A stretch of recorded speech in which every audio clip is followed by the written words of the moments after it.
Hello and welcome back to another fabulous video. Today we're going to be talking about communication skills and getting what we want. A lot of times when we come from a prison background, we have learned to only communicate, I would say, with aggression, by forcing our will on other people. And this was an important skill to have in order to survive in the prison environment. Now we are back out in the community, and that aggressiveness skill really no longer works. And then there are those of us in the community that we never even learned how to ask for what we want in an appropriate way. And so we're often at a loss of how to get our needs met from other people. And we tend to get into fights with people, we tend to get angry with people, we tend to do everything except what we're supposed to do in order to get our needs met. So today's topic is going to come from DBT, which I've already said before is one of my favorite interventions under the sun, and I am considered a DBT provider. So without further ado, today is going to be interpersonal effectiveness, and the topic that we're going to be talking about is clarifying our goals in interpersonal situations. So why do we need to clarify our goals when we're dealing with other people? Well, it only makes sense to know what we want when we're dealing with other people.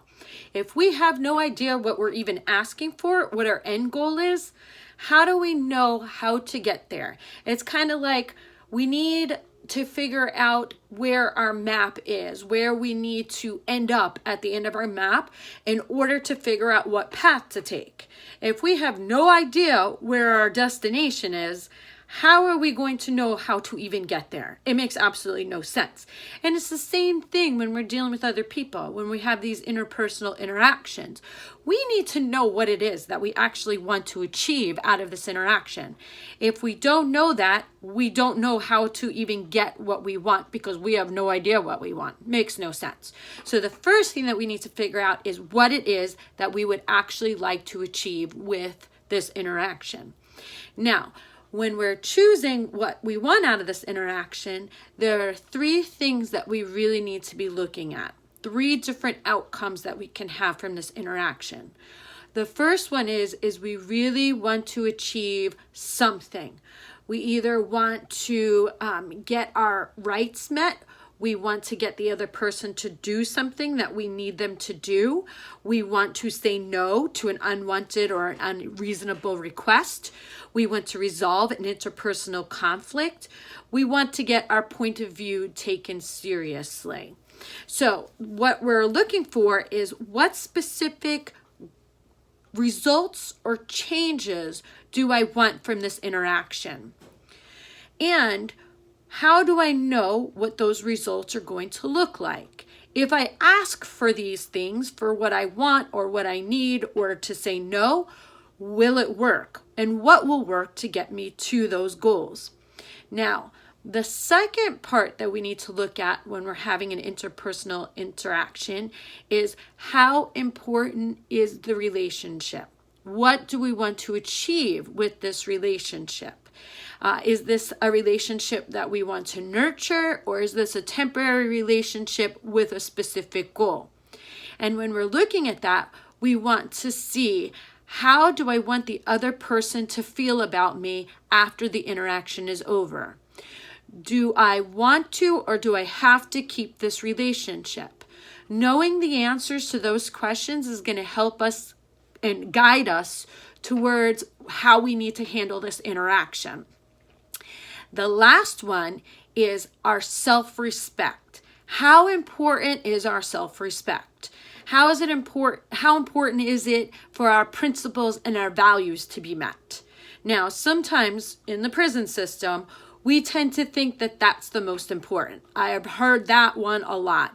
I need to be respected. That's the most important thing. If I'm not respected, then everything is going to go poorly. But once again, we're back out in the free world. And even in the prison system, I would have to counsel people about, now, sometimes the relationship is more important. Sometimes getting what you want is more important than this, principles or values. Sometimes we do have to, depending on what it it is that we need, what it is that we are requiring. Sometimes we have to put aside our principles and values, especially when those principles and values aren't the things that really define us. So sometimes we have to sit back and say, is it better to achieve this goal or to stick by my values and principles? And these are the things that we have to consider when we're putting together our plan of action. So this is when you're thinking about that last one, what you're thinking about is, how do I want to feel about myself after this interaction is over? Whether or not I get the results that I want. What do I have to do to feel that way about myself? And will it work? So let's give an example right now.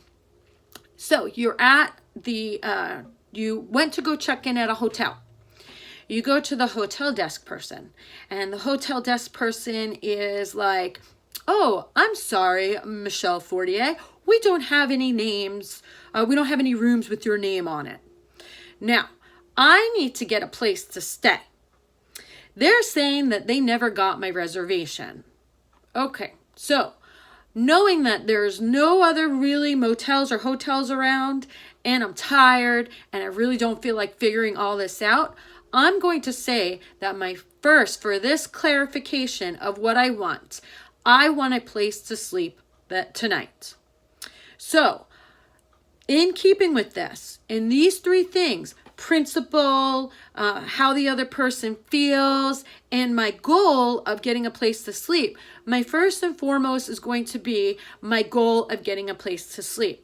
The second is going to be relationships. And the third is going to be my principles. Because first things first, I'm going to need to get that goal met of having a place to sleep.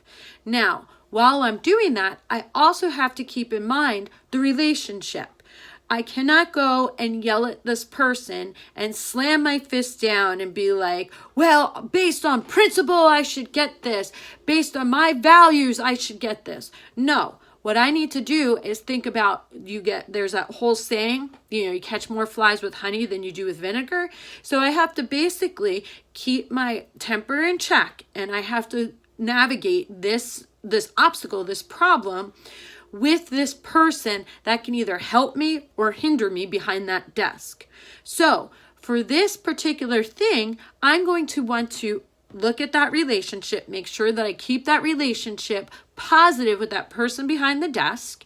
And I also want to work on achieving my goal of getting the hotel room.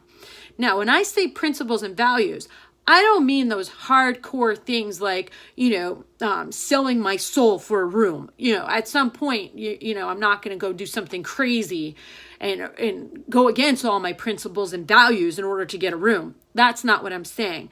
What I'm saying is, my pride of being right, how I like to be right, might need to take a back seat in this case. I don't need to be right. I need to get a room. And I need to be able to navigate this relationship with this person and figure out how I'm going to meet that solution, how I'm going to figure out a solution to this problem.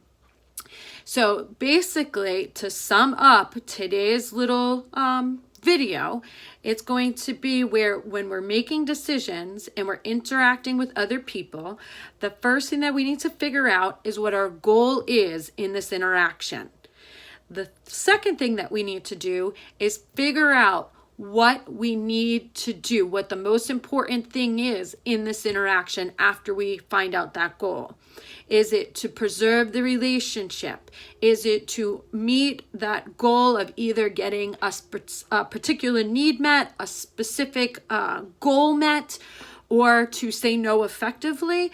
Or if it is to stand up for ourselves and our values. So once again, you pick from those three things. Based on those three things, you put them in a hierarchy. And once you put them in a hierarchy, you're then able to proceed. You then have a little roadmap, and then you can get to your goal at the end.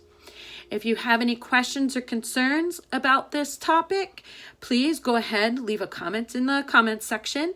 I try to get back to them as soon as possible. If you have any questions about DBT skills, go ahead, leave a comment. If you enjoyed this or found it helpful, please like and subscribe. Thank you.